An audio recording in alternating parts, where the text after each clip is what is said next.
Staggering numbers reveal that the St.Maarten citizenry is uninformed of important current events in and around the St.Maarten society. Questions are being asked. Are we being intentionally denied of valuable information? Is our progress as a democracy being stalled because of stagnant journalism? Journalist, author, and youth advocate Ralph Cantave joins the discussion to settle the case. This is In Focus. Ralph Cantave, welcome to In Focus. Thanks for joining us today. Thank you for having me. You're good? How are you? Doing great. Appreciate the invitation. Wonderful. Used to being on the other side, but being on this side is also fun too. Yes. I hope that as the interview goes on, the comfort level will increase as well, and you get more comfortable on this side of the fence. I am already. Okay, great, wonderful. I'm very flexible. Wonderful. We started on a light note. Mm-hmm. However, what we will address is something a bit more serious. Yeah. As it relates to St.Maarten society, as it relates to knowledge of the population, as it relates to the advancement of the island that you love so much. But before we touch on those very serious things, you wrote a book recently. Yes. And the book is called Swan Tales. It's a series from Swan Tales. Yeah. Steve Takes a Stand. Correct. What was the inspiration behind that? Tell me. In part, my life. And the foundation of my pursuit into the field of journalism, which is a love for history. Yeah. And I would say a revelation of the necessity of knowing one's history. And so Steve Takes a Stand is basically a story of a young boy who grew up being bullied, and through interactions with some of our local heroes or elders, he then learns about the island's history, and he learns also about the island's history, what made St. Maarten what it was. And through interaction with those seniors and hearing their stories, he drew strength from that and inspiration, which helped him to overcome being insecure, but also become knowledgeable of his identity, you know, in his home. In the summary of the book, because I read the summary, and I just took this one line from it. The series teaches the children about the people who shaped St. Maarten, the value of knowing one's history and keeping it alive. When I read this, I said, this is really what I want to talk about today, because I believe in this notion that the St. Maarten citizenry, generally speaking, we're very uninformed. When you hear something like that, what comes to mind? Do you tend to agree with it, or are you leading more away from that? Do you think we have enough information circulating about that the St. Maarten citizens should be adequately informed of what's going on around them? What I would respond to by that statement is we were purposely kept uninformed. Yeah. That's how I respond to that statement, based on, I guess I would say, experiences that even I've had, working in the field of media, but also through discussions with, several, as we say, old heads, but seniors, people who have lived in the past, and understanding how our political machine works. So what I recognize is that people have a desire and do want to be informed, be educated, feel and be empowered, but intentionally, there's a lack of quality information. How do you think we break that barrier? Good question. I think we break that barrier by first breaking our silence, which is something I've really been hammering on, especially recently. Yes. Recognizing that, there's a spirit of fear over this island, as I often state, like in my program and so forth. And until we get comfortable with, until we get uncomfortable, actually, with our comfort and the things that keep us pacified, I think then is when we would see a change. Because, just politically and socially, St. Maarten has just been an island that where, and also in part because of its size, Yes. where people are afraid of speaking out, saying something, doing something because of fear of retribution or being, or because of vindictive leaders, and because there were examples made of several people, several families, and so that has led to this. I want to say a national silence, but it's time to break it. And I think how we change it is by those of us who speak, to speak Yeah. louder, speak more, encourage others, empower others, Yeah. share hope, but to fight. Do you understand that persons look at you too as an example of someone who they want to lead them in breaking their silence? And I say that because I saw your interview on Bite the Bullet podcast that you did a couple of weeks ago, and Yeah, in yeah. the comment section, somebody said Ralph is definitely one of the leaders St. Maarten needs. When you hear, I don't know if you saw the comment, Yeah, I did. but when you read things like that, do you find or do you feel a sense of I need to start taking responsibility for people? Well framed question. I think for me, it's something I've accepted quite some time back already. Understanding that with my passion, with the work that I do, and for me, it's a calling. That's how I look at what I do. It's a calling that I responded to basically at the age of 16, and bringing in history again because I've studied persons who've lived a similar life or walked a similar path. I already had an understanding that it at the end of the day does come with quite a heavy burden, Yeah. maybe, in sense of people always drawing from you, wanting from you.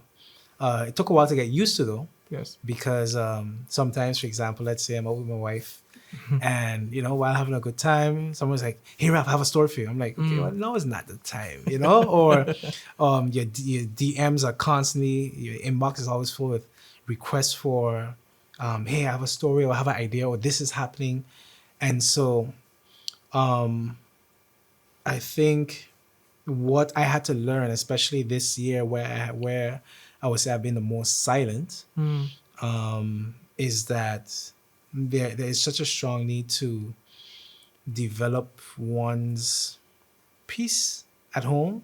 Has also led me into really recognizing the importance of mental health beyond it being a hot button topic or taboo issue. Yes. Like just not, oh yeah, we need to think about our mental health, not just what to say, not just having it as a blanket type of thing, but really understanding if I'm well, I can help others be well. And so it's a responsibility. So it's something that I recognize, yes. Yeah. And you're People, ready to embrace 100%. well, I would say I already have, but now to a greater degree, yes. Yeah. Yeah. Taking it back to information and whether we are, as a citizen, we are informed or not. I did a survey leading up to this conversation. One of the first questions in the survey is, how well informed do you feel about current affairs in St. Maarten? Only 15.4% indicated that they are very informed. 34.6% said they're not very informed. 42.3% said moderately. And 7.7% said not informed at all. Wow. Are you surprised by these statistics? No, I'm not. Well, we already said that we've been intentionally, Yeah. kept ignorant of certain Yes. things. But so no, it's not a surprise, sadly. And I look at it in two ways. One, the intentional factor, Yes. but also somewhat of a struggle for persons to even be able to commit to being informed. Reason I say that is because, especially being someone where, having my ears to the ground and Yeah. being very observational and, always open to connecting with people. One of the common things I've noticed is that people are just so bogged down with life itself. And so to have to extend energy to consume information or to just to be informed, you name it, people there's this disdain for that, Yeah. because people feel like, well, I have so much going on in my individual life. Like I can't afford to take on anything else. Yeah. So that is, I think, one of the struggles that, or a hurdle that will be very important for media workers, journalists, reporters, public public servants, even Yes. Yeah. to get over. Mm-hmm. But I think I think what would make a difference is in the ability in which, the way in which we inform people. Yes. And we're gonna get to that. Yeah, and yeah, so the way in which we inform them and how we do it.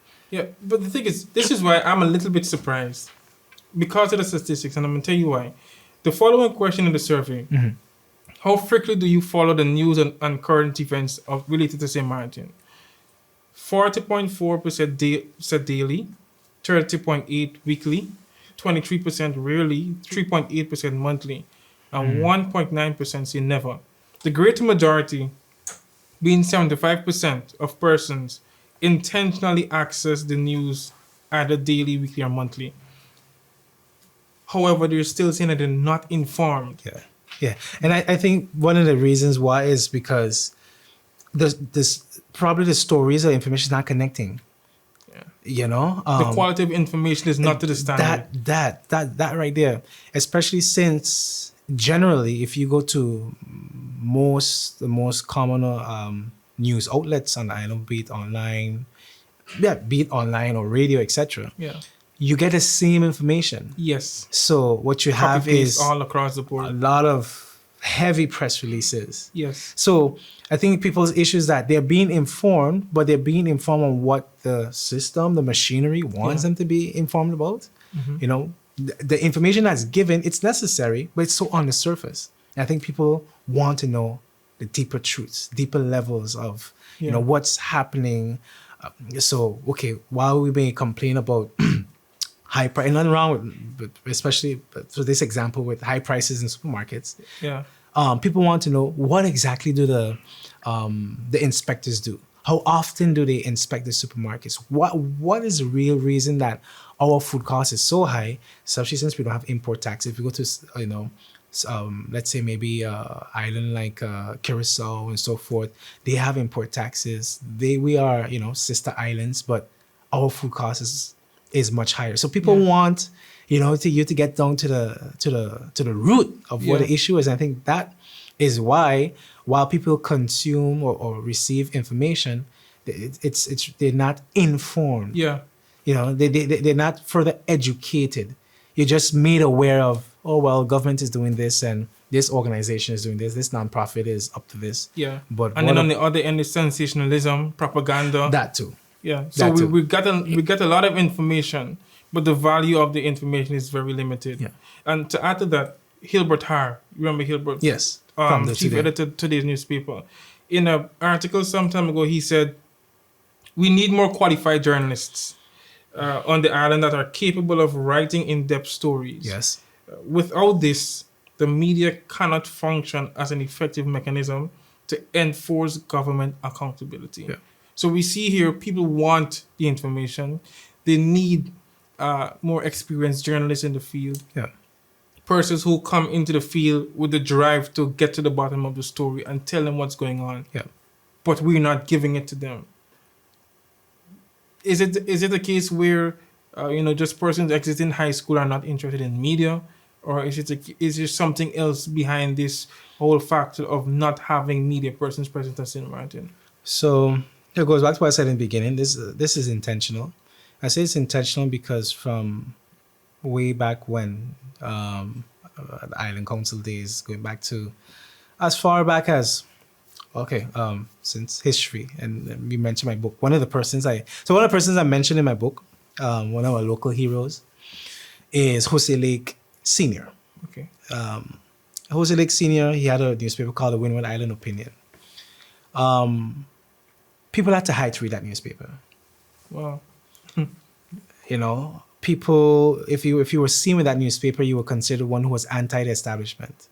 And there was one party, one man specifically, that really had a firm grip on everything and anything that happened on St. Maarten. So that already started to create and form the culture, and install that spirit of fear that still exists to this day. Because, for example, with him, he faced something where experience where his printery was burnt down. To this day, that's still a mystery. Like, exactly how the fire started, and I've heard different theories. Arson, I'm assuming. Yeah, but like Who did it? more to the Yeah. story itself. But at the end of the day, we have our public secrets where it's like, well, we understand. What isn't said, although it hasn't been said, it's understood. Yeah. So that's I think, yeah, one of the first things I think is important to understand. But also, when we look at the reality of the life of journalists, the reality. Like, so, like I share with you, people are always coming to you for information. Yeah. You don't work a usual 9 to 5.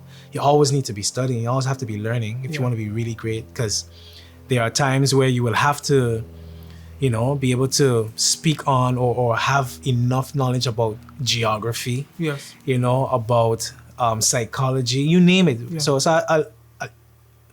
in essence, we should all be learners, but Yes. a life of a journalist is one where you're always learning. You have to learn because, you meet so many different people, different backgrounds, and you have to report on information accurately. But then what we have, going back to this intentional sparse information, is the fact that the life of many journalists, especially when you focus on investigative journalists, is not easy. You're met with either threats, be it. So we had so one of the things that St.Maarten had especially was that there was a time where some of the old newspapers, I forgot their names, but there was a time where they particularly had journalists or reporters from other Caribbean nations, and the way in which they were threatened to, ease down on their scrutiny of government was, well, you need your papers renewed, right? So you better hold it down. And this, do you think this still happens today? Because well, everybody have papers now, so yeah. So that, at least that form of threatening, no, but you will get other type of threats or other type of challenges and issues rear up if you need government services, literally life or death, threats against your life. That is something I have experienced. And just overall difficulties, and roadblocks. But what I would add, though, is that what makes a difference is the people who support, journalism. Like, there also needs to be a support for people want and desire you to uncover so much darkness, and then it's your job. You have to do it. Like, so it's not a issue that I'm complaining about, but there needs to be support.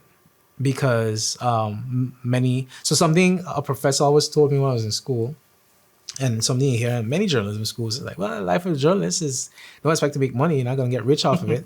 And the reality is, at the end of the day, like in my case, I used to have a wife. You have rent to pay, you got food to buy, and and when you live in a nation where so many different factors that affect your quality life, that affect your ability to live a quality life, can be controlled by outside forces to some degree.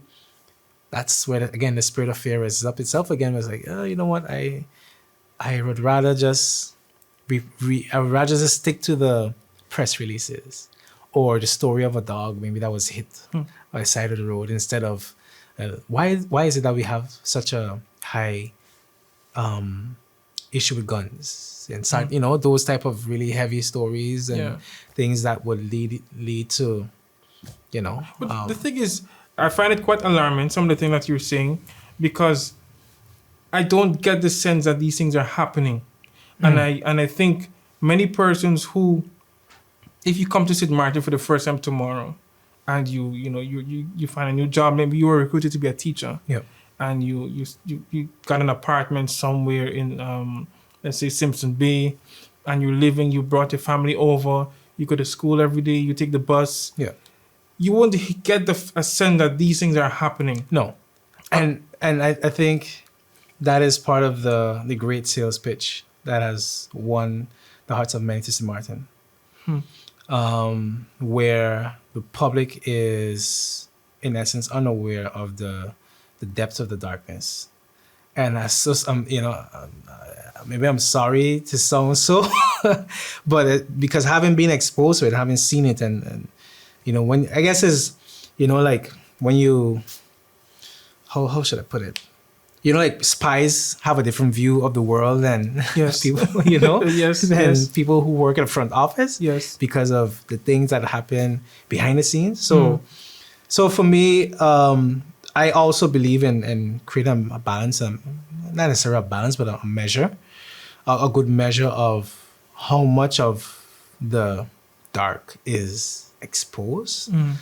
Just in the sense that not everyone has a tolerance level, going back to mental health and so forth, to be able to grasp and function with knowledge on certain things. That's why I see it more, again, something I'm called to do because of, I guess I'll say, the weight I've been able to carry so far, at least. So we're saying the friendly island is not so friendly? Is that what we're saying? I wouldn't say that. I would just say the friendly island is like every other place. Has its great vibes and it has its horrible parts. Yeah. And I think what is necessary for us to then reach to that point of transformation and change is to acknowledge. And I think that's one of the issues at St.Maarten. We fail to, and in some ways we don't want to acknowledge that we're not perfect.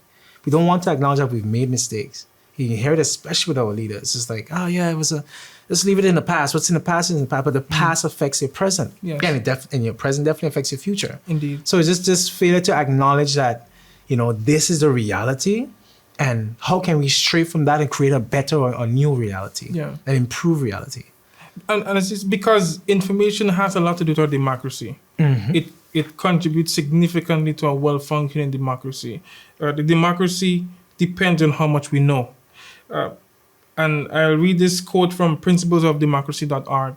It says, democracies need more than the occasional vote from citizens to remain healthy. Yes. They need the steady attention, time, and commitment of large numbers of their citizens who in turn look to the government to protect their rights and freedoms. Yeah. So if we're keeping information away from the public, we're not helping ourselves as an island. Yeah. We're not helping ourselves at all. You mentioned protection and interest from the people. I think we need protection from a higher level as well. When we look at the absence of an independent regulatory body to ensure the protection of journalists and persons who want to be journalists who are in the media, and we don't have an independent regulatory body. Is that something that is intentional as well, you think, or is it that we just need somebody to be interested in starting and putting in this regulatory body? Well, there used to be one many years ago, probably when I was still in primary school and so forth. But again, one of the things that has challenged us to a great degree is our comfort. So I think so what led to now talks of having this be instituted was because there were the protections wasn't there, and we see how the media landscape on St.Maarten has become tainted, and then with the slight battle we had with government when it came to their new media policy and so forth, which thankfully has been worked out. We had several meetings as press with the government in order to reach to a reasonable policy, as a stakeholder in information sharing. Yeah, so since we had that spat with government, which has now been worked out, basically St.Maarten, we are at a point where we realize it is now necessary. And by having that instituted, I hope and I believe that we would win over the trust of the public, because I think that has been, we've also done a disservice to the island as well as media. And I say we, not saying that I feel like I was involved, but we're one at the end of the day, you know? And so what I think is absolutely necessary is for us to be much more firm on the principles of journalism, the ethics especially. Because if we don't have integrity, then we can't hold people accountable. You know, whether it's private sector, public sector, civil society, people expect us to be above board. People expect us, you know, to be righteous. Yeah. You know, Yeah. Keep a level head. Exactly. Don't get into spats with persons in government, and like we see many of them do. Yeah. So from time to time. Yeah. So yes, and you know, the work that we do is offensive. It can be one that puts you on the offense. Yeah, it's offensive. Like, you know, puts you in crosshairs with leaders and so forth. But the point of it is, at the end of the day, it's not personal. You know, because, for example, if I report on any minister, they definitely change.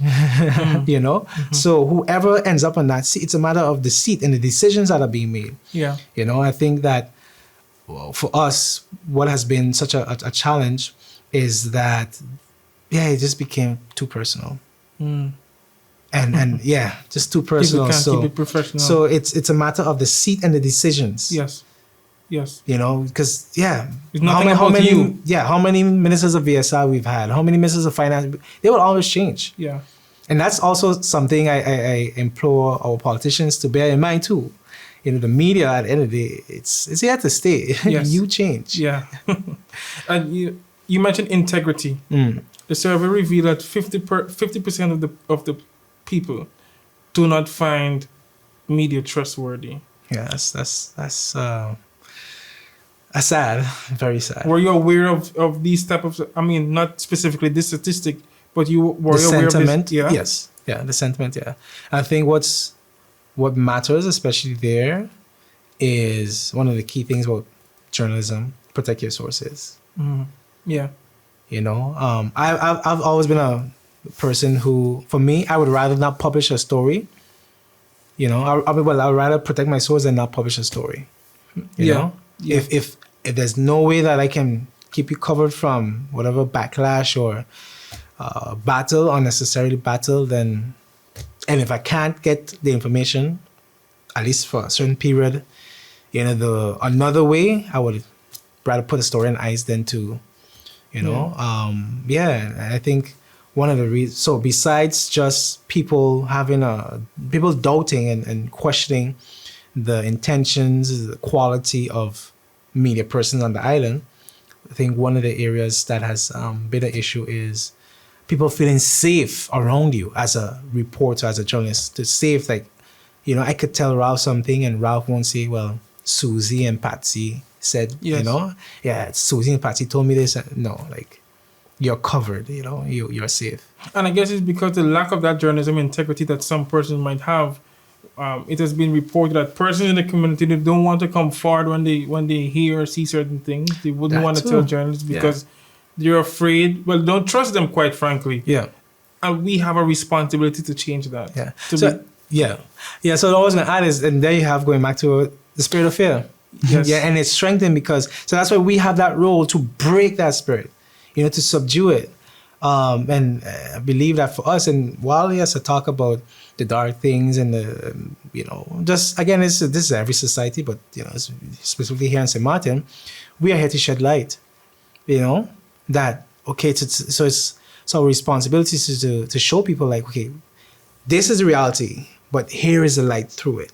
Here's how we can get past it. And our role, I think, what's mostly sad is the way in which a lot of leaders see us, not seeing us as stakeholders and partners in a sense. Because there's a lot of things we are aware of, information that we make known public, that helps them. Yes. It will help you make better decisions. It will help you lead the country. Yeah. But because of personality issues, character issues, pride, especially pride, lots of pride. How honestly, I have to say that. You know, you have leaders who then become insecure and lash out and you know, want to destroy rather than build. So be that as it may, the people still want what they want. Persons still want, as they indicated, increased transparency in government communication. They still want support for independent journalism, which was one that they, you know, really cried for. They want media literacy programs for citizens. They want more diverse and credible news sources. We have one newspaper, which is I'm a no when it comes to journalism and the risk of a monopoly in journalism and media and these types. Or maybe have a radio. Yeah. Um, But what you have is that, so in essence, all the radio stations basically get the news from from the one the one, newspaper. right? Which Yeah. is bad. Yeah. We need to change that. Yeah. I know Irma did damage in the today's newspaper, but where do we go to get another news source? Because I think it's very difficult for professional media to really recognize bloggers. Citizen journalist is a more professional term to as the media. That's why persons might only look at the Daily Herald as a source of media. So we need to get another option in there, or another two options. Yeah. I know, I totally get you. What you have is that, once it becomes known of reporters crossing the line, Yes. and blurring the lines as well, Yes. it affects you ultimately. Mhm. And it will affect the way in which people see the media landscape. So I have to double back to a question you asked earlier about like students, being aware. Yes. I think what is important is indeed a matter of training, just training people, on how beautiful and skillful you can be, being a journalist. And also not limiting it to just, well, I have to study journalism. Yeah. You could have spent 15 years in medical school and decide, no, I want to be a journalist. You could have come from an accounting background and become a journalist. Different beats you could go And on. I think that's a blessing and a curse of the field because, anyone can become a journalist, and anyone can be a journalist. Yeah. I think I said it simply, but I hope it's not as confusing.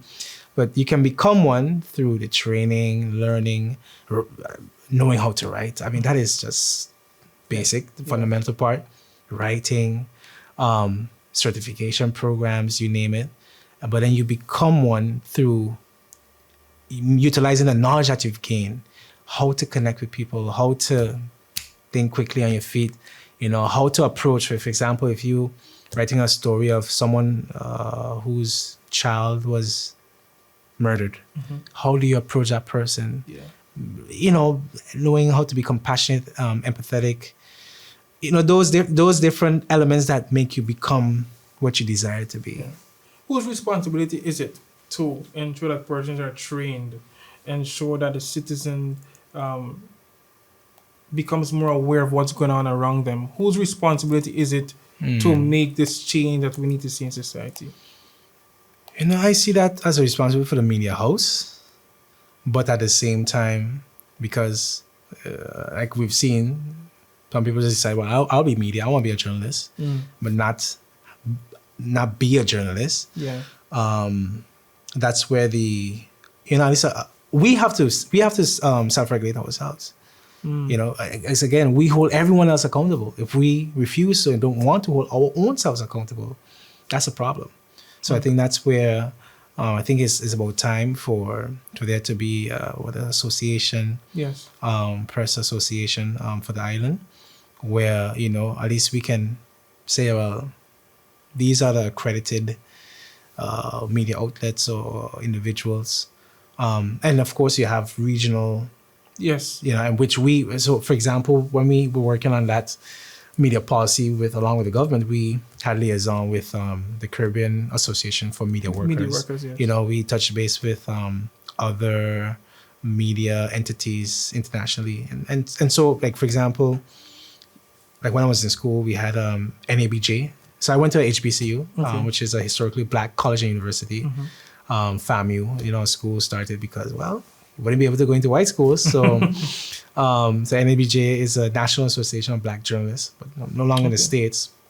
But then you have this now US-based Society for Professional Journalists, which have a outline, a code of ethics, morals, etc. Yes. Yeah. So, we have to start taking a step to being able to say, well, this is, frankly, this is what we considered real news and journalism. Because the lines will continue to be blurred and be crossed, and we can't afford that. And I say we, not just us as media. Yes. But the island can't afford that anymore. Yeah, they don't. They No. can't. We can't. We No. can't. What is your encouragement to our leaders? If let's say at least one of them has a listening ear to this program, and they're listening directly to you, what is your encouragement to him or her when it comes to our media situation? Media situation. I would say what I said earlier. The media is a stakeholder and can be a partner.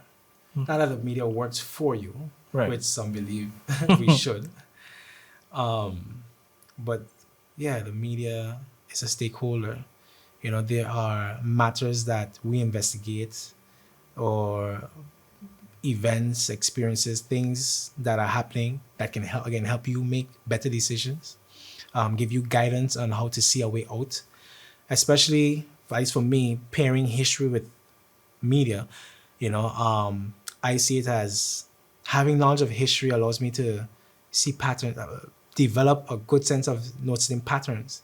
But then because we are in a field where we have to learn so much, Yeah. have to read so much, you know, and yes, they have to do a lot of reading and so forth, but always is much more on a broader scale. There is wisdom that you can take from, you know, reading a couple news articles, speaking to a journalist on a sincere level, and truly wanting to give information. Yeah. Like I totally understand there are some things you, like a minister or parliamentarian, can't share. Yes, definitely. You know, but it can't be that you are your stance is you just don't want to share basically anything. And you shouldn't try to get it out. You shouldn't try to get information either.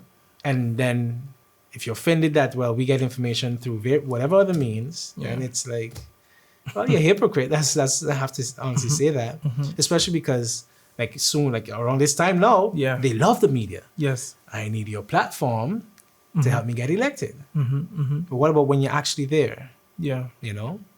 so my the bottom line is media is not your enemy. Our job is to hold you accountable, but to weigh the decisions that you make, to inform people and to alert of the risks associated with things that you do, but also to highlight, well, whatever you're doing that does have a positive impact. But just don't expect the media to be, just don't expect the media to clap for you every single time you make a decision or you take a tour or something. You know what I mean? Like our job is not to be a cheerleader. Yeah. Okay. So that is the encouragement to our leaders. What do we say to our citizens? Well, something I've repeated several times in this interview is the spirit of fear. I want to say that perfect love casts out all fear. I think when we truly display our love for St. Maarten, we will get over that, be able to conquer that, understand the power that we have, you know, as a citizenry, not just when it comes to voting, but the power of your voice, the light that you carry. And so what I would add to conclude that is that's where we come into play as people, as persons, people who you can come to feel safe enough to share your plight, your opinions, your ideas even, because we don't function without you, you know? And so I just really want people to understand that they are valued and that their story, their life is significant. You know, everyone has a story and you may feel like, well, my life is just so mundane. Yeah. But it matters. Your observation, it matters. And yeah, I would say don't hold it into yourself. You're doing all of us a disservice. Yeah. You're valuable. And you mentioned story. Where can we find your book? And when should we expect more in this series of history about St. Maarten and the importance of knowing your history and standing up as a people? Okay. So you can expect more next year, Gospel. And as far as where the book is available, you'll find it at Amazon, especially for those who are not on the island. And if you're on the island, you can get it locally at Van Dorp and also at the St. Maarten Museum. Well, Ralph, I'll end with one of the quotes that I mentioned at the beginning of our talk. Ralph is definitely one of the leaders St. Maarten needs. Thank you very much for coming and sit and talk with us. Appreciate We hope to see you around with more great stuff at St. Maarten. Definitely. Thank you. Take care. Thanks so much. No problem.